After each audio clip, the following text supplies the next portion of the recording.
We've got to talk about the man formerly known as Prince Andrew. And I want to start with on all fours Andrew, okay? Because this image, I have to say, look, you don't ever recover from something like this. It's ghastly. It's embarrassing. I mean, that's just putting it mildly. He has been troublesome for years, but my goodness, Samara, that picture, shocking. Yeah, I mean, it makes me sick to think about the potential situation that woman must have been in. She clearly, looks passed out. I mean, the fact that people even thought to get a camera out in that situation and just start clicking just gives you a very healthy insight into exactly the mind of this sick individual that was Epstein and that was Andrew, who they were very close. I mean, there's no denying that. So, yeah, I mean, this photo that's come out, it's very revealing. But what's also been very big news over here is who was in charge of the payment. Now, there was obviously this payment that was made to Virginia Giuffre, rest in peace, who was one of the alleged victims of Jeffrey Epstein and Prince Andrew, formerly Prince Andrew. And essentially what's come out is that the king may have potentially put money in for that. The queen obviously did, and Prince Philip. So there are big questions being raised about how culpable the royal family has been in covering a lot of this up. I mean, that photo, date-wise, was taken when he was meant to be a special trade envoy to the United Kingdom. He was meant to be on business, but he was not clearly doing that, or that doesn't exactly look like trade envoy relations to me. So I think that he should not be above the law. The police in his area are also saying that he should absolutely be investigated. But let's see, because unfortunately the royal family and the late queen, as we love her, she never really put a foot wrong, but Andrew was mummy's favourite, her favourite child, and a lot of this was covered up for years, and we're just hearing about it now. Well, that's the thing. He was the favourite child. He was decorated.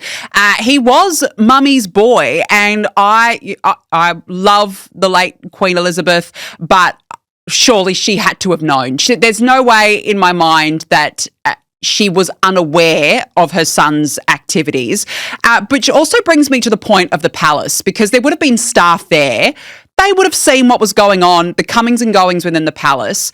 It was also revealed that there was a creepy code word that Andrew used when ordering palace staff to let a string of young women in for visits. Now, this is really shocking, Samara.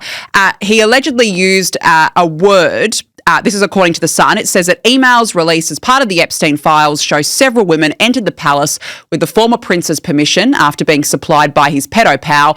They included a Romanian model and another from Russia, both treated to a private dinner while the Queen was away in Balmoral. Sources told The Sun a string of young women were invited to the palace by Andrew, and he made a specific paraphrase. So this paraphrase, Andrew is thought to have said to them, "Mrs. Windsor will arrive shortly. Please let her in and show her up." So Mrs. Windsor will arrive shortly.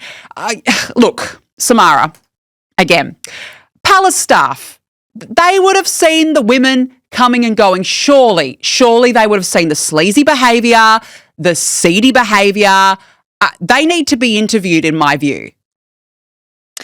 Absolutely. But unfortunately, what were they meant to do? I mean, the issue here is, and Andrew Lowney, who's a famous royal biographer, writes about it so well in his book entitled The Rise and Fall of the House of York, which is a very, very good novel if you really want to delve into this, because it shows just how pompous and drunk on his own power Andrew was. He genuinely thought he was invincible and above the law, and that he could do absolutely whatever he liked. And I spoke to Matt Wilkinson, who wrote that article for The Sun today when you sent it over, because I wanted to see if I could glean any more information off him. He essentially told me what was back in that article, but it's quite interesting, the point of the security issue there, because apparently, there wasn't much security in place, and you would think that places like Buckingham Palace, Royal Lodge were very, very highly protected places, but actually, because this behavior was so conspicuous, he would sort of just get them in via staff entrances, get these women in via staff entrances, via back doors without security checks, which is a massive national security risk, especially when we're talking about a lot of Eastern European women with, you know, potential ties to the Russian government. I'm just speculating here. But this is beyond irresponsible. It's irreprehensible behavior from Andrew, and he was able to get away with it for years. And I just feel sorry for those poor staff having to use those sick code names of Mrs. Windsor, which showed how much he just lived off that title. He really lived off it. That was his only cachet, his only trading chip for people like Epstein and others. So, I mean, you can hear from Virginia Giuffre's testimony within her book. You know, she said it was his princely right to have sex with me, or that's how he felt. God. That tells you all you need to know about someone like Andrew. Yeah.